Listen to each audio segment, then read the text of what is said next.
I hope this works a little bit, right? So, I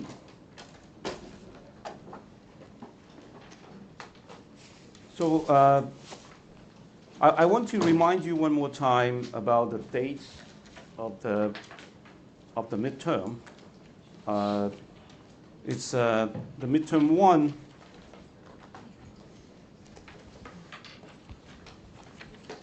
Midterm 1 is going to be on the 8th of October, and midterm 2 is going to be on the 7th of November, okay? So make sure there's no conflict with other activities, and I would not give you any makeup exam if there's any conflict with other activities. Okay. So are there any questions about what we have covered so far? So today I'll basically try to finish chapter 2, which is the national income account and balance of payments, and the balance of payments account as well. As I said, the reason why we study these accounts is because we want to get some facts, right? So economics is a science. So in science, we have to get the facts straight, okay? So we want to understand certain facts, certain identities, certain relationships. So these are the facts that we are studying. There's no, we're not talking about theory, okay? We just try to understand some facts.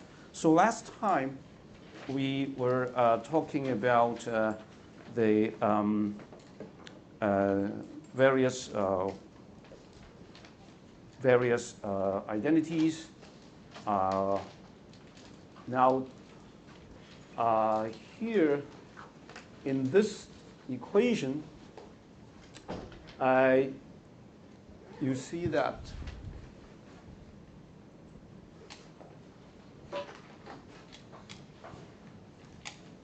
okay. So this equation, you see that current account is equal to private savings plus government savings minus investment.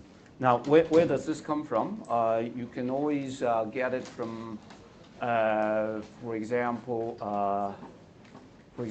this. Always go back to here. You can see that. So let's see. Somehow, let me see. So you can always go back to this diagram, and you will get the identity. So here, so the current account is equal to SP plus SG minus I. So where did this come from? Well, actually, this comes from nothing more than the previous one, actually. So in fact, it is actually coming from here because this is the saving. This is the national saving. So national saving is equal to private saving plus government savings, right? You remember? Okay. Now remember, government saving is equal to what minus what? Can you tell me? What is government savings? What minus what? Tax minus government purchases, right? So here, therefore we have, SP plus tax minus government purchases minus investment, right? So this is the same as fiscal surplus. So fiscal surplus is just government savings. So fiscal surplus is just negative of fiscal deficit. Okay. So that's why here you just minus the government deficit.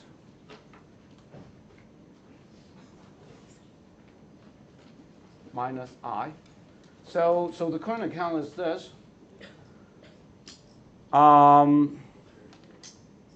So the idea here is that a higher government deficit is related to lower current account balance when private savings and investment saving remains constant. So there's reason to believe that private saving and investment behavior are rather constant over time. Because saving is determined by people's preferences for whether they're people's consumption behavior, and investment depends on the economic outlook of the companies. If these two things are relatively stable over time, then you expect that a larger government deficit would lead to a worsening of the current account. And oftentimes, let's say, suppose, oftentimes you have what we call a twin deficit, which is the country has a government deficit, which is reflected in the current account deficit. So this kind of twin deficit actually occurs quite often in the United States. So the U.S. is actually having a twin deficit right now, having both government deficit and current account deficit. And you may say that the government deficit might have caused the current account deficit. Because why? Because the government, how does a government run a current account deficit? How does a government run the government deficit? They have to borrow money, basically. Okay, the government has to issue government bonds to finance the insufficient, finance the shortfall in the revenue that cannot the government purchases is not covered by all the revenue. Therefore, the government have to borrow money. When it borrow money, it issue bonds, and these bonds may be purchased by foreigners. Okay? So if you borrow from a foreign country, then you'll be running a current account deficit, a larger current account deficit. If you borrow more money from foreign country, you're running a larger current account deficit. That's why when the government runs a fiscal deficit, it increases its borrowing, and if the borrowing comes from foreigners, it actually increases the current account deficit as well. Okay, so that's the origin of the twin deficit. Okay. So that's another observation. Again, this is facts. These are just facts. We are not really talking about theory. Okay, now the next we move to the balance of payments account. So previously, we've been talking about the national income account. Remember, okay. Now we move on to the balance of payments account. So the balance of payments account is about lists out these payments to and its receipts from foreigners. Okay. So any international transaction involves two parties, and each transaction eventually results in two entries. This is what we call the double entry bookkeeping system. Any transaction eventually actually will result in two entries. One is a credit entry, and the other a debit entry. Now this is a little bit, it needs a little bit kind of explanation. It needs some explanation. So the idea is that, so what is credit?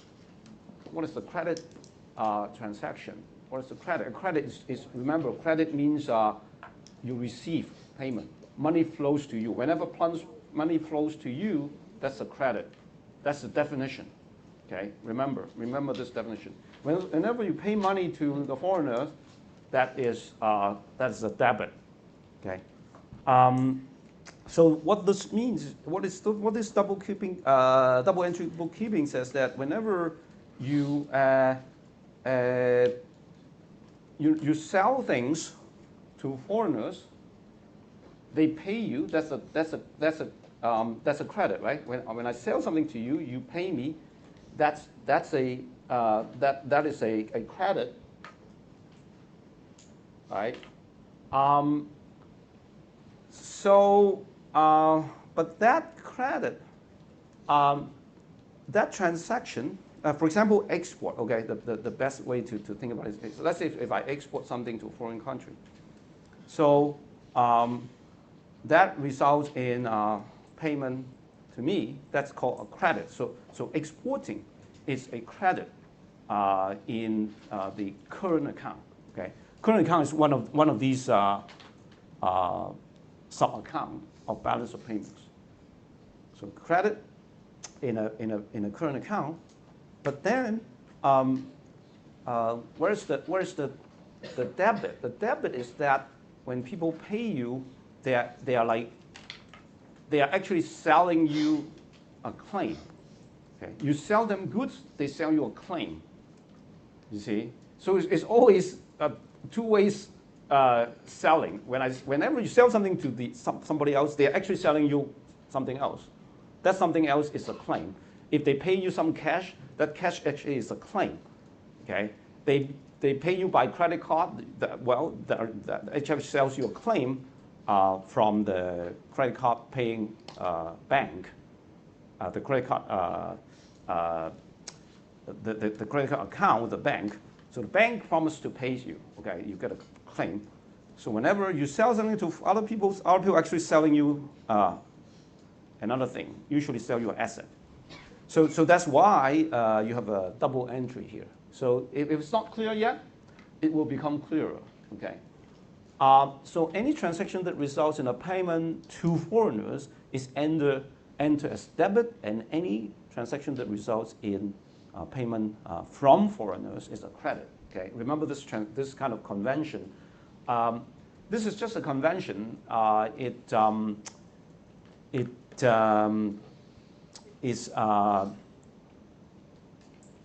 there is no really, you cannot think of it as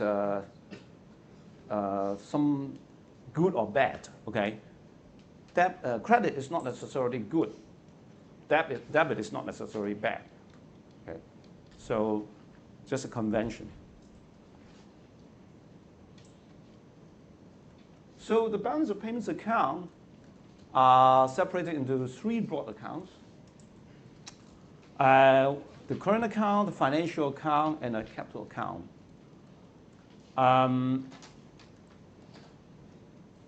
Current account for flows of goods and services, imports and exports, by and large. Financial account accounts for flows of financial assets, okay, financial capital flow. And then the capital account accounts for the flows of special categories of assets, like typically non-market, non-produce, intangible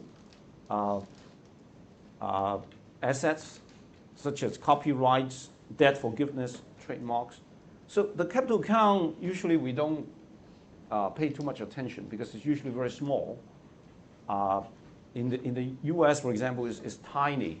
So usually we don't care too much about the capital account. We care mostly about the current account and the financial account. Okay. The financial account also can be broken down into two parts, actually. So we'll find this. We'll talk about this more. So let's see the double entry. Okay. So here are some examples to indicate this double entry bookkeeping. Whenever okay. So for example here, we focus on an American imports of fax machine from an Italian company, Olivetti, okay? And then Olivetti will deposit the check in a US bank, okay? So Olivetti, although it is an Italian company, is based in Italy, but it also has a bank account in the US, okay? So the company can deposit its check in a US bank. So this example illustrates the double entry bookkeeping. In the fax, in the import of fax machine, okay, obviously it's a the American has to pay the Italian company in order to import the fax machine. So in the current account, it is a debit. Whenever money flows out, it's a debit. So that's why it's a debit. So the negative. Debit is negative. So it's $80 worth of fax machine. And on the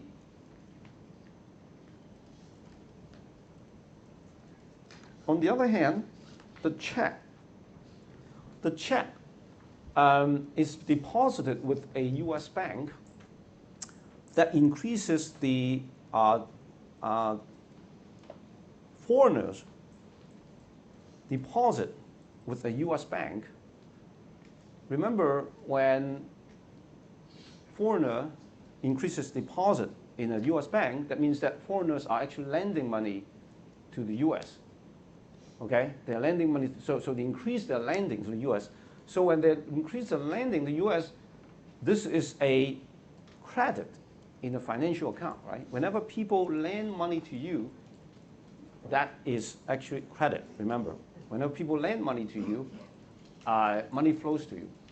Whenever people lend money to you, you can think of it as being when people lend money to you, it's like you sell a bond. You sell a bond to foreigners. When you sell a bond to foreigners, money flows to you. You sell them an asset. You sell them a claim, right? You sell them a claim. So this is precisely what I just said here. This double entry is because when people when foreigners pay you, right? You also pay them. When they sell you the good, you actually sell them an asset. You sell them a claim. That claim is actually the bank becomes a bank deposit. Okay, the claim is a check. Okay, they pay you the fax machine, you pay them a check. See, it's an exchange of things. The machine, that is, they give you a machine, you give them an asset. See, that asset is a claim. Okay, so it's always like that. Any transaction is like that. Okay. So here is American buys lunch in France and pays by credit card. So French restaurant receives a promise of payment from a credit card company. Okay, so she's a tourist in France, and she buys a lunch, right? So this is what? Remember, tourism is a kind of current account transaction. It's a kind of import. Okay, when you go to a foreign country, and as a tourist, your country is importing some goods from foreigners. So that's why it's a current account deficit for America, for the U.S. But she give the restaurant a piece of paper with her signature on it. That piece of paper is a claim that the restaurant owns that claim. Okay, this claim is a claim that you can actually get the money from the bank, from the credit card company, actually, okay, or eventually from your bank. Okay, so is it clear now that you know is it's like that payment? And here we're talking about the American buys a share of a foreign company, okay, and so here obviously is a debit in the financial account, right? So you know, you buy things, okay, you pay the foreigner, and So the foreign company, British Petroleum, deposit the money in a U.S. bank. So again, it's a she pays for the share with a check. Okay, again, so pay with a check or even pay cash. It doesn't matter actually. So the cash, the BP will have a bank account in the U.S. and she deposits. So the BP increases its bank deposit.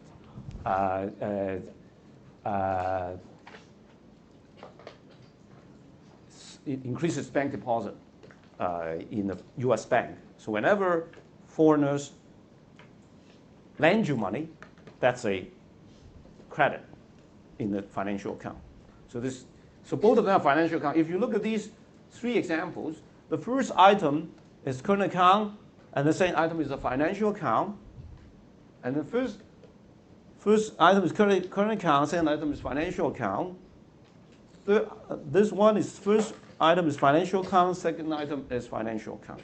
Okay. So it can be different, but still you have the double entry here.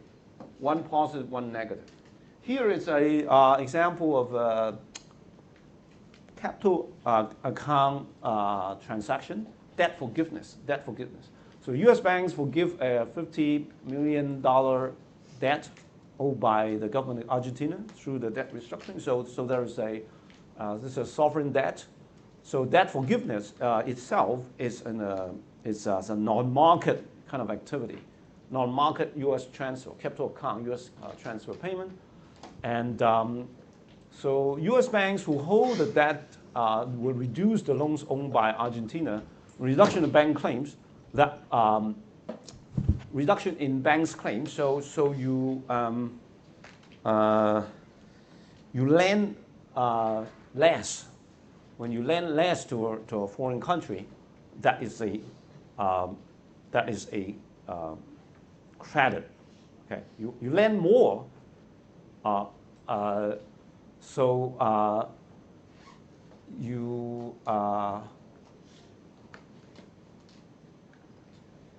Yeah. So that's why this is a credit. Reduction of the bank's claim, actually, I should say. The bank's claim is now reduced. The bank's now you have less claim on a foreign country. Okay, put it this way. Okay, so now let's take stock of everything. So this is a very important identity again here. Due to the double entry of each transaction, the balance of payments accounts will balance according to this. The current account balance plus the financial account balance plus the capital account balance is equal to 0. Usually, I haven't taken into account statistical discrepancy. I assume that there is no statistical discrepancy. Okay, so if capital account is a little bit more difficult to understand. So don't worry about the capital account. So try to understand just the first two things. So current account plus financial account. Suppose capital account is 0. Okay, just assume that current account. Just assume that capital account is 0, to make things simple. So then current account plus financial account should be equal to 0. That actually is should be easy to understand, because whenever because double entry, right? Remember, that's all. It's because of double entry. Whenever there is a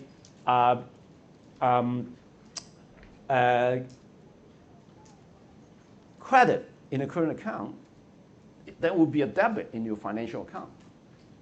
You see, whenever there's a credit in your current account, there will be a debit. Whenever there is a debit in your current account, there will be a credit in the financial account. So that's why the two accounts will sum up to 0. Okay, if capital account is equal to 0. Now, alternatively, remember the financial account balance. Okay, if it is a credit, what does it mean? If it's a net, if the financial account balance is positive, what does it say? The okay. The current account would be debit, right? But that's correct. But what I was trying to say is how do you understand by having a how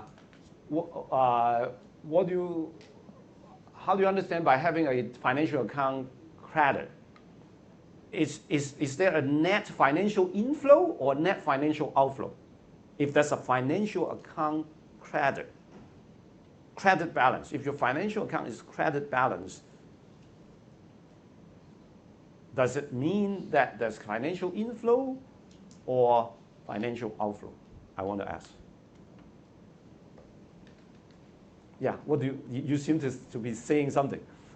So it's credit. If the financial account balance is a credit balance, is it a net financial inflow or net financial outflow? Inflow?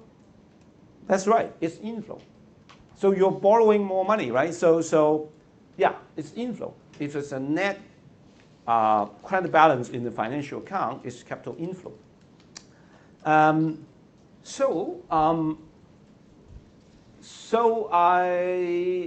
In other words, okay, coming back to this identity, assuming the capital account is 0, then whenever you have a financial inflow, then your current account is actually in deficit. You see? So that's why your current account deficit means financial inflow, right? So the U.S. has been running current account deficit for many years. That's why there's financial inflow in the U.S. every year. It runs a current account deficit. Okay. Now, as I said, see the financial account balance is net financial inflow, right? You just said. But net financial inflow is just negative net financial outflows, okay? Right? So that's why I can rewrite what I had previously as this, right? So in other words, if you can rewrite this, you have current account plus capital account is called net financial outflows. Net financial outflows. Now, here is something that I want to point out, which you have to be very careful here. This slide is, I actually added this slide later.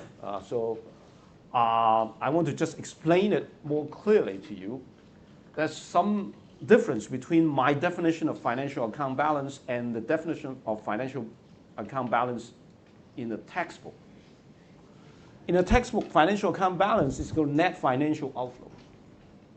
However, we do not follow the textbook definition. Instead, we define financial account balance to be equal to credits in the financial account minus the debits in the financial account. And therefore, our definition of financial account balance is actually net financial inflows, not financial outflows. Okay? So that is something that I really want you to be clear about. Otherwise, you get confused. Now, why do I do that? Because I just want to be consistent. I just want to be consistent. The consistency being when there is net credit in a current account, we say that the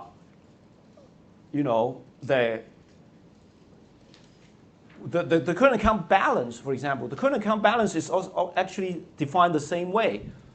Okay, so in my definition, the current account, in the textbook's definition as well, the current account balance is actually credit in the current account minus the debit in the current account. So this definition also applies to the current account. See, I just want to be consistent, but the book is not consistent because the book actually defined financial account balance to be debits in the financial account minus credits in the financial account, which I don't find it to be consistent. So I just want to make this point clear. Okay. So in my definition, in our definition, financial account balance is net financial inflows. Okay. Now,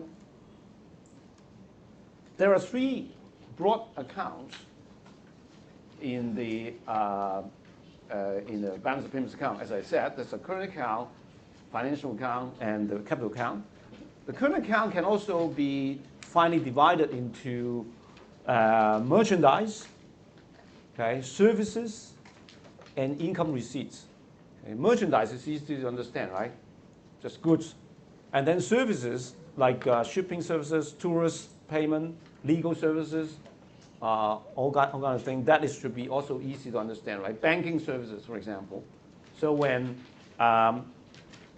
let's say when Citibank opens an office in China, okay, it's actually selling banking services to China, okay. So that service, the value of that service would be considered part of the current account, okay. And yet income receipts, it's the payments to the factors, okay. So when a worker, okay, works in a foreign country, when a worker works in a foreign country, his wage income is actually the value of the service. It's the value of the service that he sells to a foreign country, right? His wage. So that actually is part of the current account, and that is the income receipt of that worker. Okay, his wage income in a foreign country is actually part of the current account because it's a service, the worth of the service. Also, the interest and dividend payments when a foreign firm invests in the home country, they earn interest and dividends, and these are actually the service of the capital service rendered to a foreign country. Okay, so it's the value of the capital service. Interest and dividend payments are actually the capital service offered. So that's why it's also in the current account. Okay, so so that's a kind of a difference between the second item when the payments for payment for service. The payment itself is not the same as the factor income. Okay, it's a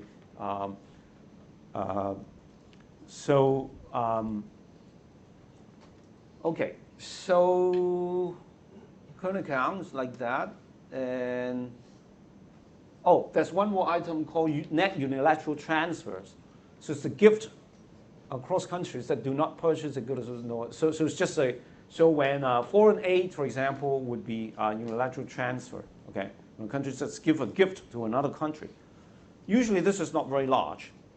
Now capital account, as we already said, that records special transfer, but we usually ignore the capital account. We don't really. It's minor for the U.S. and also minor in most other countries. Financial account is actually the most interesting. The financial account is the difference between sales of domestic assets to foreigners and purchases of foreign assets by domestic citizens, right? So again, so financial inflows means that you're selling assets to foreigners, right? You sell assets to foreigners, or foreigners lending money to you, okay? So that's financial inflow. Yeah, that will be credit, okay, whenever you sell an asset to foreigners. So it also includes foreign direct investment, okay? Remember, investment consists of portfolio investment and direct investment, right? So, when foreigners purchase domestic bonds or domestic stocks, that is financial inflow. That is portfolio investment. Okay, they buy domestic assets this is a portfolio investment. If they buy stocks in the stock market or they buy bonds from banks. On the other hand, if a foreign company come to your country and then set up factories, okay, that's called foreign direct investment. It's not portfolio investment, it's direct investment. So they invest, so the amount of investment, the value of the manufacturing facilities that foreigners set up in your country is the financial inflow. Okay, so it's, that would be a credit for the home country in a financial account. So financial outflow is just the opposite, right? So domestic citizens lend money to foreigners or buy foreign assets in a portfolio investment or in a direct investment, and foreign domestic firms go to foreign country and set up factories or set up a firm to do business there. So that would be outward foreign direct investment. That would be considered debits, portfolio investment, that kind of thing. Okay. Now this, but the financial account actually has can be divided into 3 subcategories. The first is called the official reserve assets. The second one, all other assets, and the third one is statistical discrepancy. Now, statistical discrepancy occurs almost in every category, so we tend not to it doesn't. It's there. We just bear in mind that it's there. But the first 2 categories actually needs to be talked about. The official part. This official part is actually the. Can anybody tell me who are the players in the first category? Who are the players? Anybody tell me? Who are the players in the first category, official reserve assets? In this, the transactions. Who are the players in the transactions under the first category? Can anybody tell me? I assume you have already read the book. Government and international investors. What's that? Government and international investors. Government. Yeah, close enough. Can you be more specific? Which part of the government? Central banks. So central banks. It's the activity of the central banks. Okay. So the first item is the basically captures the transactions carried out by central banks, carried out by both domestic central banks and foreign central banks. Okay. All the activities, all the financial activities, all the international financial asset transaction of domestic central banks and foreign central banks are in this category. Now, the other, all other assets are just the private sector, like banks, commercial banks, and so on. Okay, so there's a good reason. There's a good reason to separate into these 2. There's a good reason to separate in these 2 because the central bank activity is actually very important, as you will see. Statistical discrepancy is mainly, it is actually non-trivial, by the way. It's actually non-trivial in many countries. I think that's the reason why we have to separately discuss that, even though we, from the theoretical point of view, we have nothing to say about the statistical discrepancy. We cannot explain, economics cannot explain statistical discrepancy. We just have to take it as given. So statistical discrepancy arises because the data from a transaction may come from different sources and differ in coverage, accuracy, and timing. Okay, so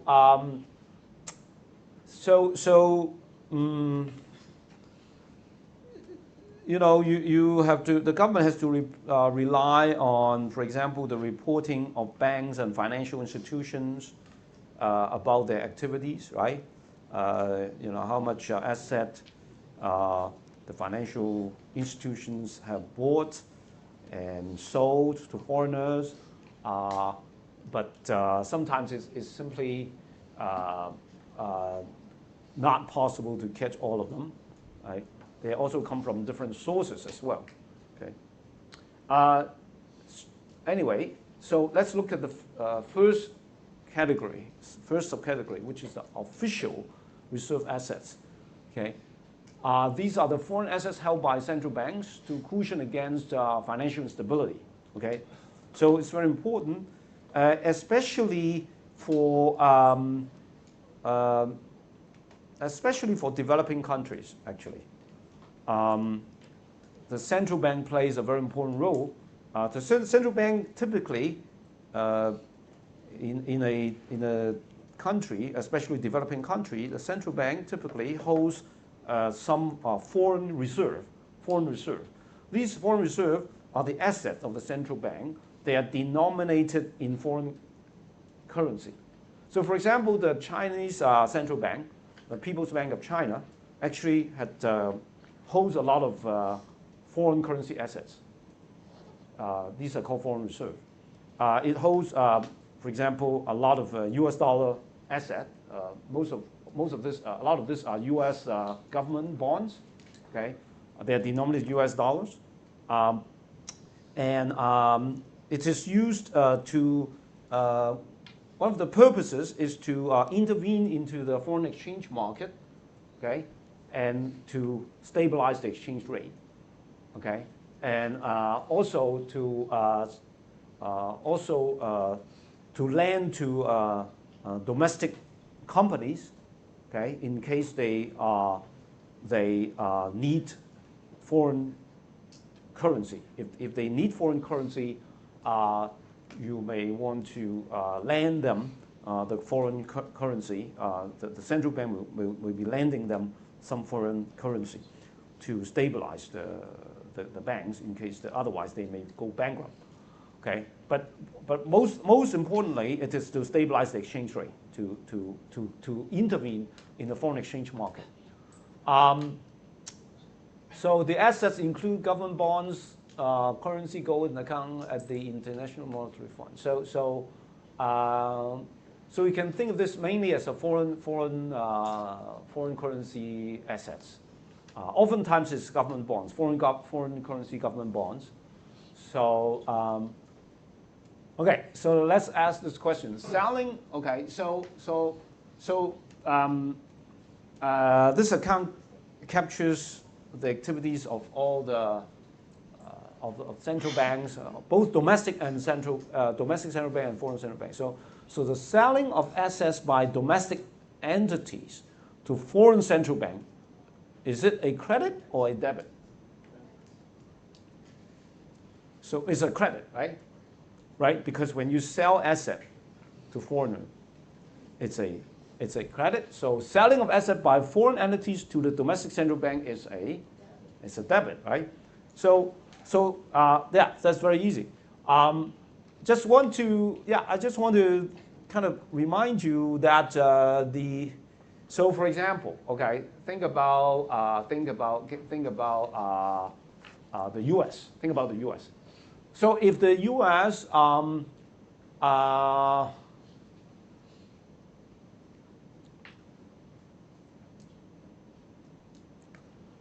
If the U.S. Okay, so here is the if the U.S. if the U.S. central bank buys foreign assets, okay. If the U.S. central bank buys foreign asset, okay, that will increase its foreign reserve, right? But in doing that, is actually incurring a debit, okay, a debit item in this account, okay, because it buys foreign asset, right? So capital outflow. So the central bank, the domestic U.S. central bank can either buy or sell foreign asset, okay? So there's two actions, okay? Buy foreign asset or sell foreign assets. Foreign central bank, on the other hand, can also buy or sell domestic assets. These assets has nothing to do with the central bank. Okay, you have to remember. Foreign central bank, they can buy or sell U.S. asset, for example. They can buy U.S. government bonds. They can sell U.S. government bonds. They can buy U.S. corporate bonds or sell U.S. corporate bonds. Okay, these are also they are all in this account. Okay, so so actually this account includes a lot of activities by a lot of central banks actually. Okay, so so in other words, even when Chinese central bank buy or sell U.S. asset, okay, that is actually that's part of this account, part of this part of the account of the U.S. Part of the account of the U.S. Okay. So let me say it again. When the Chinese central bank buys or sells U.S. asset, it's actually part of this account of the U.S. Okay, right? So later on we'll see more of this. Okay. Okay. Official settlement balance. Okay. Now we come to a term which is really mentioned very, very frequently in the press. It's called the balance of payments. So official settlement balance. The official settlement balance is the balance in the official settlement account, okay, and it's called okay. So what is that balance? Is the change in the total assets holding minus change in total liabilities occurred. Okay. Now this is called the balance of payments. It is the change in total assets holding minus change in total liabilities incurred. Okay. So if the change in total assets holding is more than the change in total liability incurred, then the balance of payments is positive. Okay. So the balance of payments is positive whenever the change in total asset holding is more than the total change in total liability incurred. This seems a little bit abstract, right? So let's think about a situation when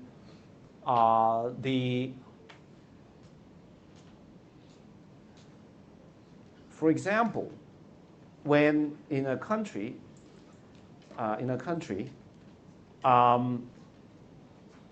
foreign central banks usually do not buy or sell domestic assets. Okay, they have no incentive. For example, an example like China, for example. Okay, look at China. Foreign central banks actually usually have no interest in holding Chinese assets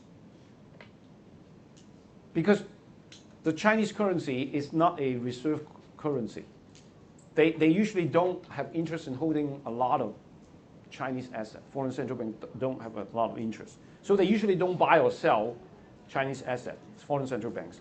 But Chinese central bank, on the other hand, have a lot of interest in holding foreign assets.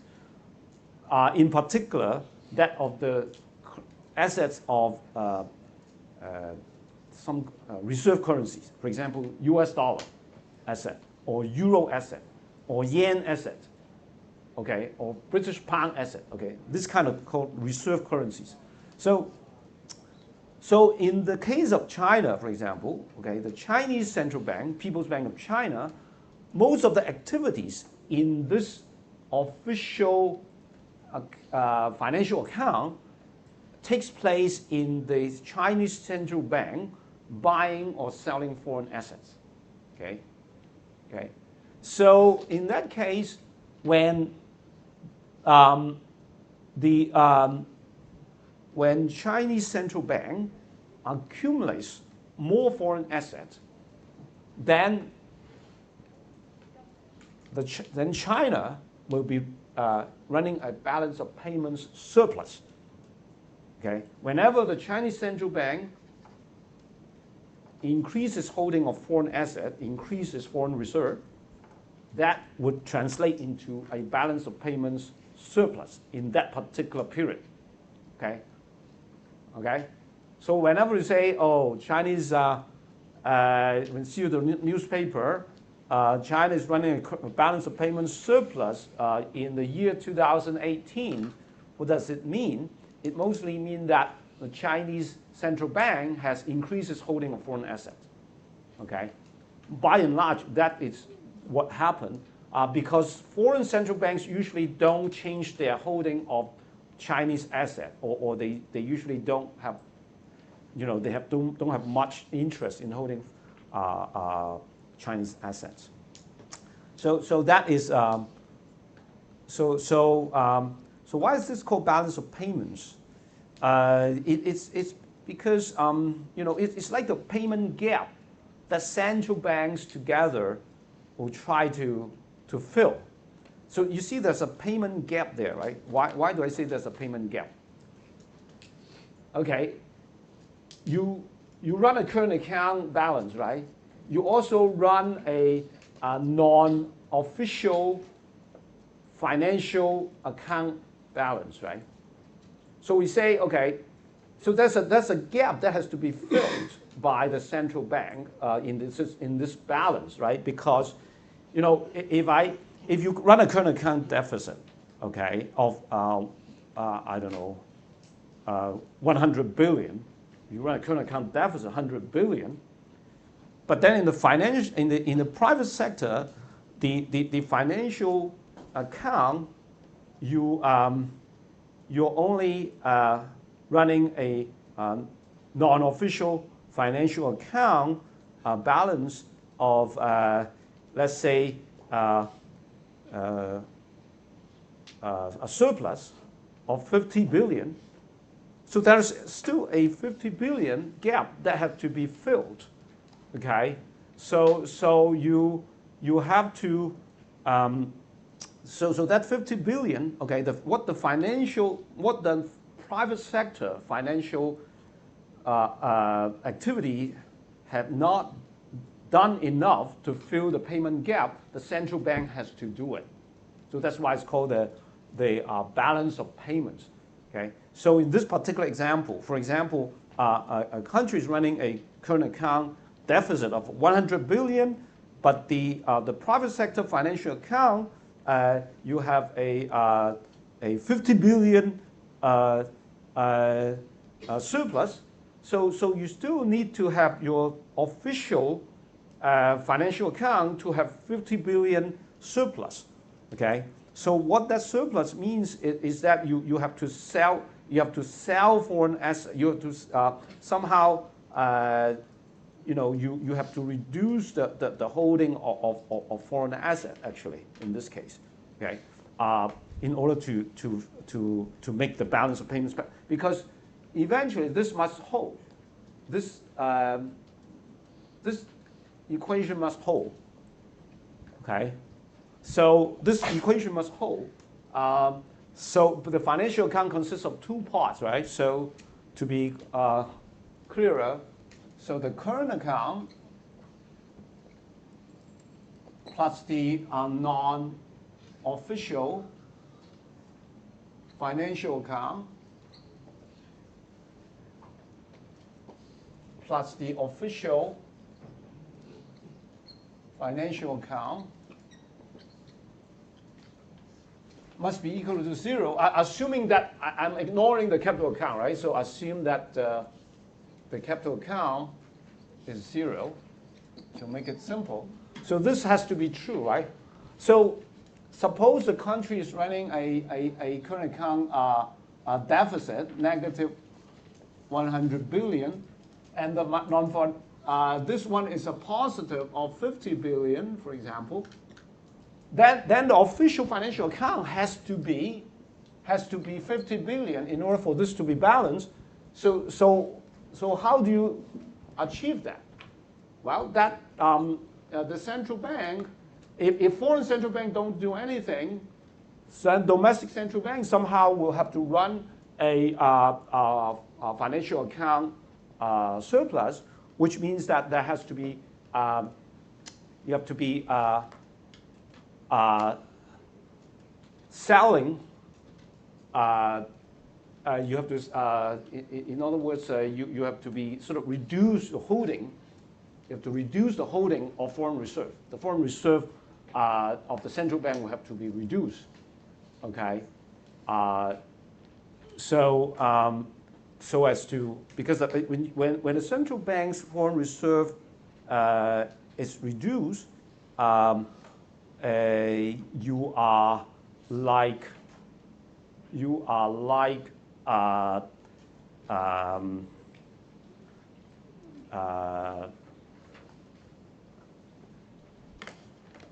let me see. You are borrowing. Let me think about this more carefully. That's right. So you are like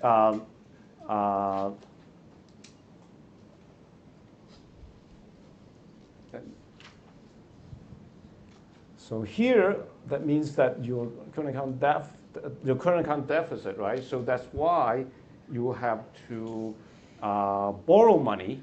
Okay. So you have to borrow money. So the non-official part, they're already borrowing some money, but then the central bank actually has to borrow more in order to fill the gap. Okay, so they borrow more. So so in that case, so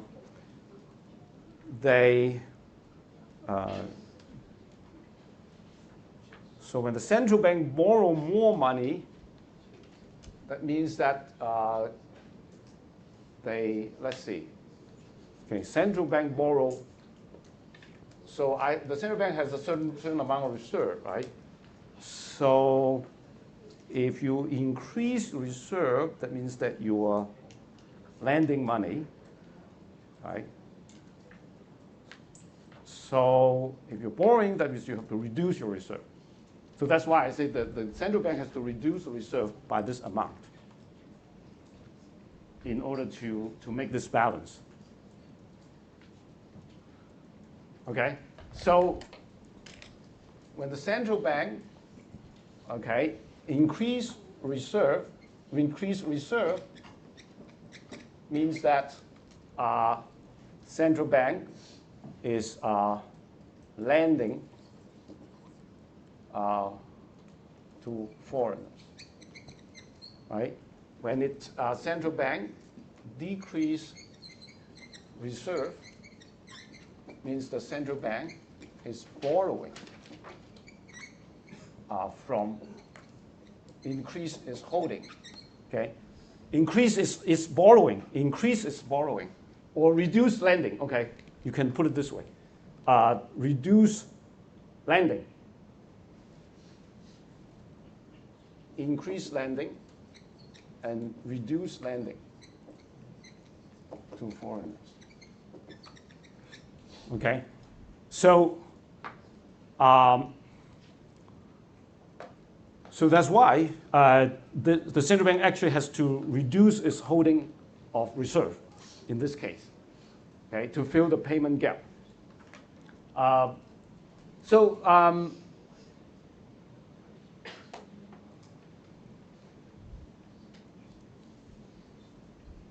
Well, let's, if it's still not very clear, we can use some examples here, okay?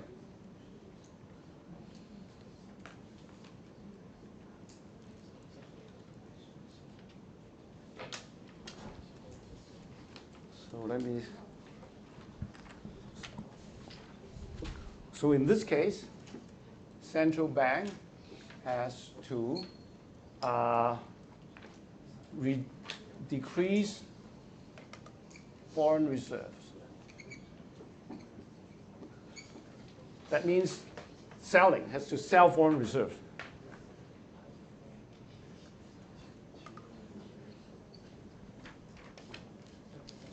Okay, so on the other hand, so usually if the current account overwhelmed, so this these two things adding together is a negative number, if these two things adding together is a negative number, then the central bank has to sell foreign reserve. If these two numbers adding together is a positive number, then the central bank will have to buy more foreign reserve, will accumulate more reserve. Okay? So, for example, in the case of China, China oftentimes oftentimes increases foreign reserve. So the reason is because China oftentimes this is positive, this is small, this is a small number usually. This is for Chinese oftentimes this is positive, but this is not very large. So as a result, the central bank, if it's running a current account surplus, then it's also the central bank will buy foreign reserve to make this balance. When it buys foreign reserve, it increases foreign reserve, and it will be running a balance of payment surplus. Okay. So, so the balance of payments of a country is equal to the negative of the balance of the official reserve transaction part. Okay. So this, I think this is the second bullet point is very important. If the balance of the official reserve transaction portion of the financial account is positive, then the balance payments is negative. Okay. So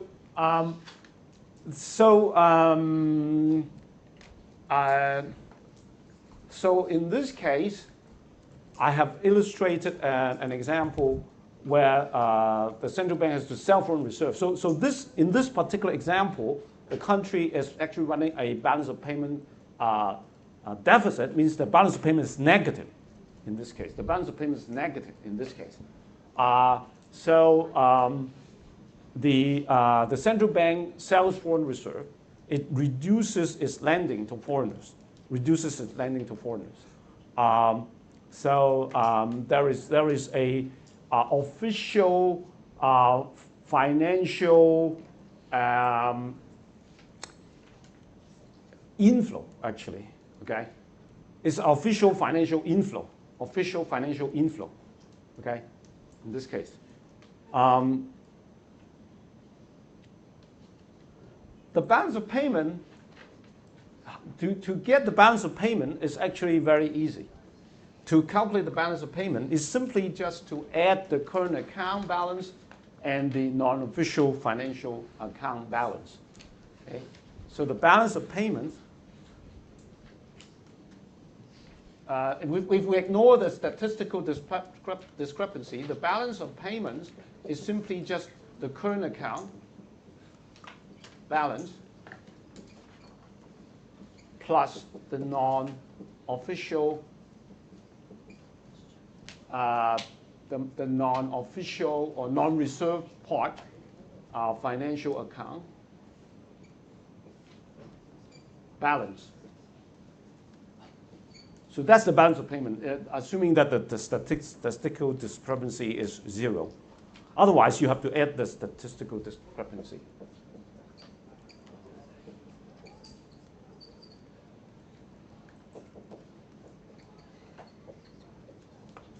Okay, is that clear? I can, so a positive balance of payments means that a country is gaining foreign reserve, provided that foreign central banks do not change their holdings of this country's assets. Okay, so in other words, for China, for example, China is a good example because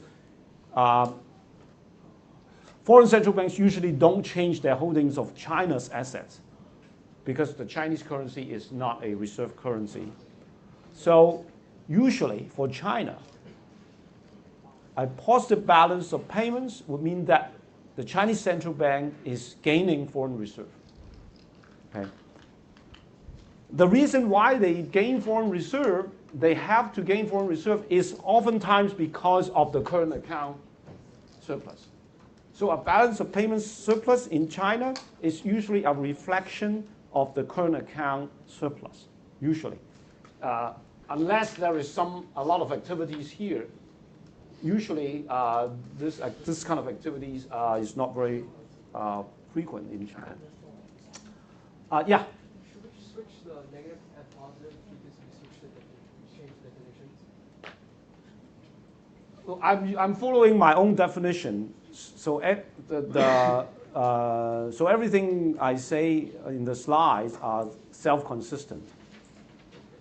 So which particular part are you talking about? Like, I mean, for the slide before, if the portion of the financial account is positive, like, shouldn't that mean like? Which one? Oh wait, never mind. Nothing's wrong. Okay. Yeah, everything I said in these slides are self-consistent. Okay. All right. Official settlement balance.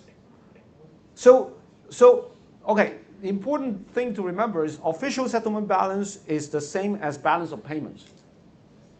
Okay, these are the two same thing. They're the same thing, and the balance of payments is this.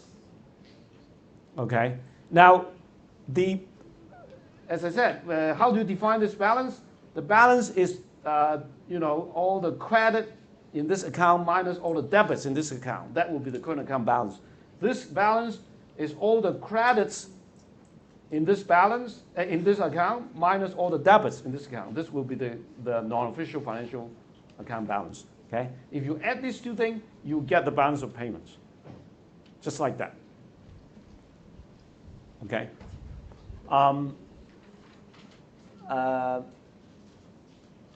So for example, so what is the importance of the foreign reserve? And what is the importance of the balance of payments for a developing country, especially, such as China, or sometimes it's not even a developing country. And whenever a country wants to peg its currency or stabilize its currency with respect to some foreign currency, the central bank usually will accumulate a sizable amount of foreign reserve. Okay, so a country that pegs its exchange rate to a major currency usually wants to maintain a sufficiently large amount of foreign reserve to maintain the credibility of the peg in the case of a speculative attack or financial turmoil. Therefore, it has a tendency to run a balance of payment surplus for a sustained period of time to accumulate foreign reserve. So at least in so you see that so China has been running balance of payment surplus for many years historically, partly because it wants to accumulate more and more foreign reserves so that it can stabilize its exchange rate against the major currencies such as the U.S. dollar. Okay, so the motivation of the central bank holding a lot of foreign reserve is that, and in order to accumulate sufficient amount of foreign reserve, the country has to run balance of payment surplus for a certain period of time, because every time you run a current balance of payment surplus, the central bank is accumulating foreign asset. You see, so that is the idea. So which country? Can you tell me which country has the central bank has the largest amount of foreign reserve? Which country? Which country's central bank has the largest amount of foreign reserve? China. And what about the second? US. No. The U.S. is actually just the opposite. I'm going to tell you about the U.S. in a moment. But let's continue. What was the second one? Japan. Yeah, probably Japan. I think it's probably Japan. The third one may be Hong Kong. Yeah.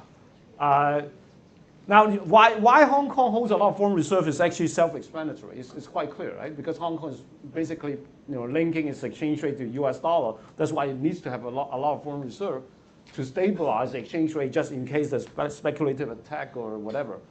So that's very clear.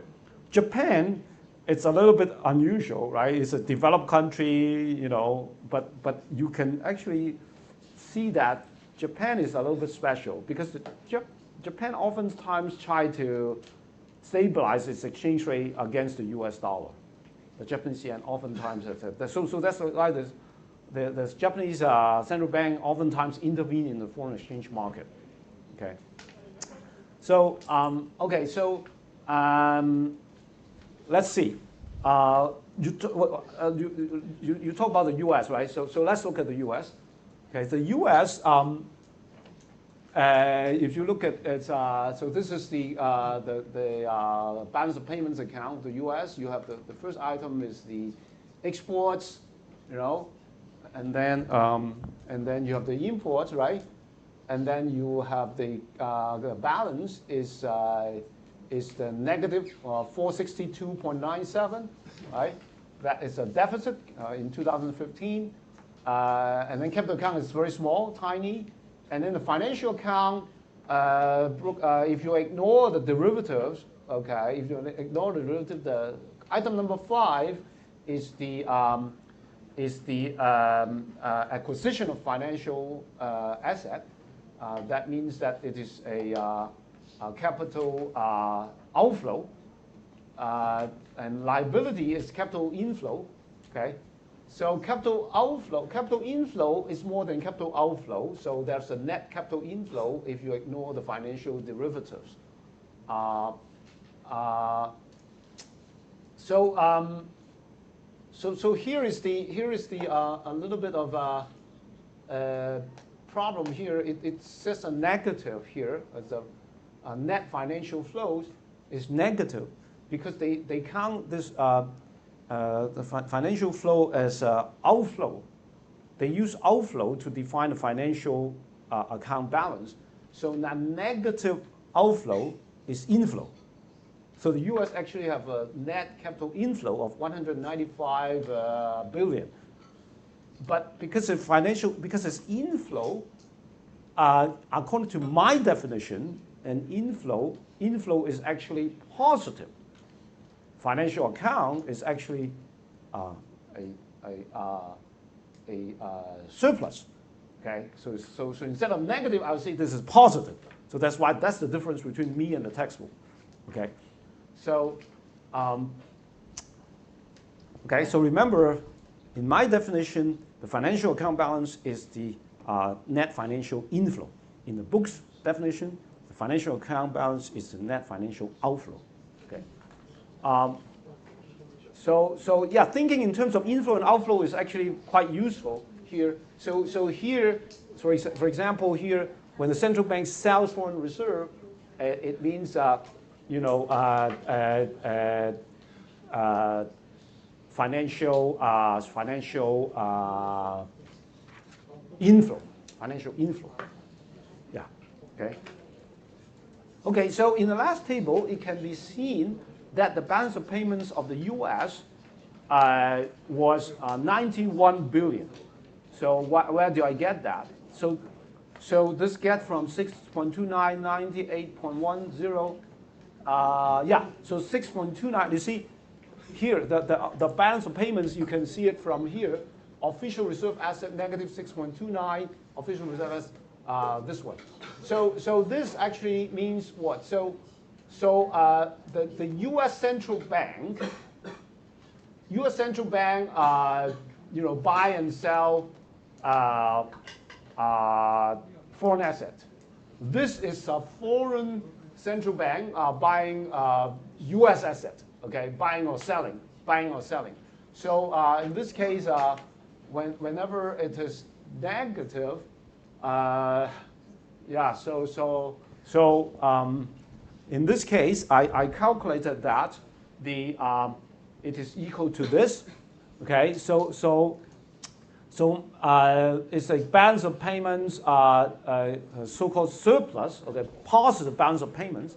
But U.S. balance of payments mainly reflects foreign central banks decrease their holding of U.S. asset. Okay. In the case of China, okay, I did not show you the table for China, but I found it from the internet. the balance of payments of China in 2015 was approximately negative 343 billion US dollars. This mainly reflects Chinese central bank decreased their holding of foreign assets.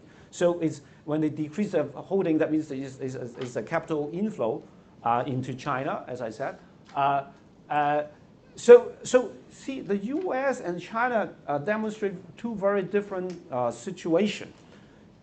The U.S. central bank, in contrast to what you said, the U.S. central bank has no interest in accumulating foreign reserve. So that's why the U.S. central actually has very little holding of foreign reserve, very little. It has no interest in holding foreign reserve. But foreign central bank has a lot of interest in holding U.S. assets.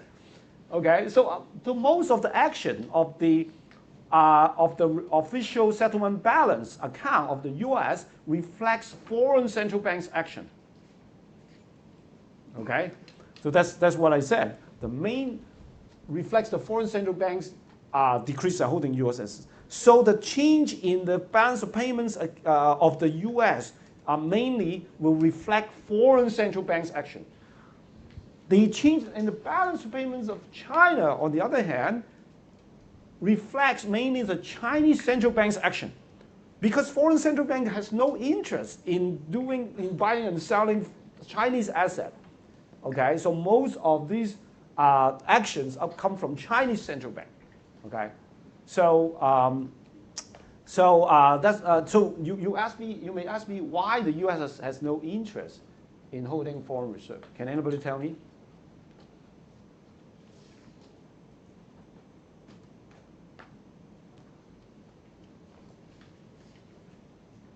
Alternatively, why are foreign central banks so interested in buying and selling of U.S. assets?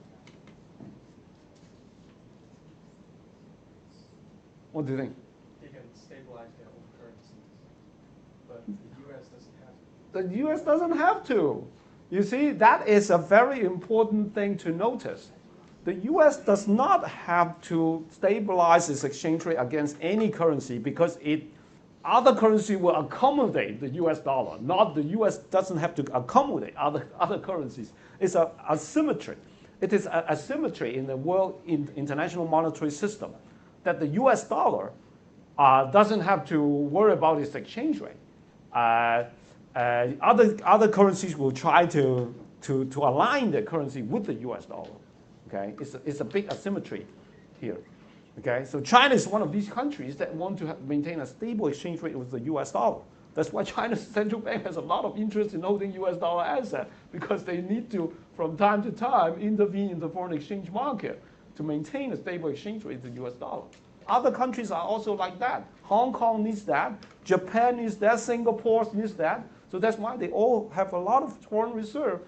Oftentimes, these reserves are denominated in U.S. dollar. Okay. So that's the thing.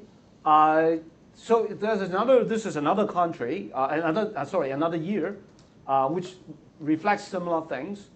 So in this year, 2009, again, I try to demonstrate similar thing, that in that particular year, foreign central banks actually increased their holding of U.S. assets. In contrast to 2015, they collectively decreased their holding, but in that particular year, they actually increased their holding collectively. And so that reflects in the U.S. balance of payments being very negative. In the case of China, still reflect Chinese increased holding of U.S. asset. Okay. So let's see. I think I'm running out of time. So let me just say this last thing. The U.S. has the most negative net foreign wealth in the world, and so therefore it's the world's largest debt nation. The current account deficit in 2012 was $440 billion. So net foreign wealth continued to decrease. Remember, whenever you have a current account deficit, your net foreign wealth just decreased by that same amount. So you can see that the value of foreign assets held by U.S. has grown since 1980, but its liability grows even faster. That explains why its net international investment position has gone down. So it's just like that. I think I should stop here. The rest are actually quite self-explanatory. So I'm not going to come back. I'll just come back a little bit to wrap up next time. But next time, mostly, I would begin chapter 3. Okay, so please, before you come to class on Thursday, you should finish at least the first half of chapter 3. Okay, thank you. Here is the attendance sign-up sheet. If you have not signed it, please come and sign it.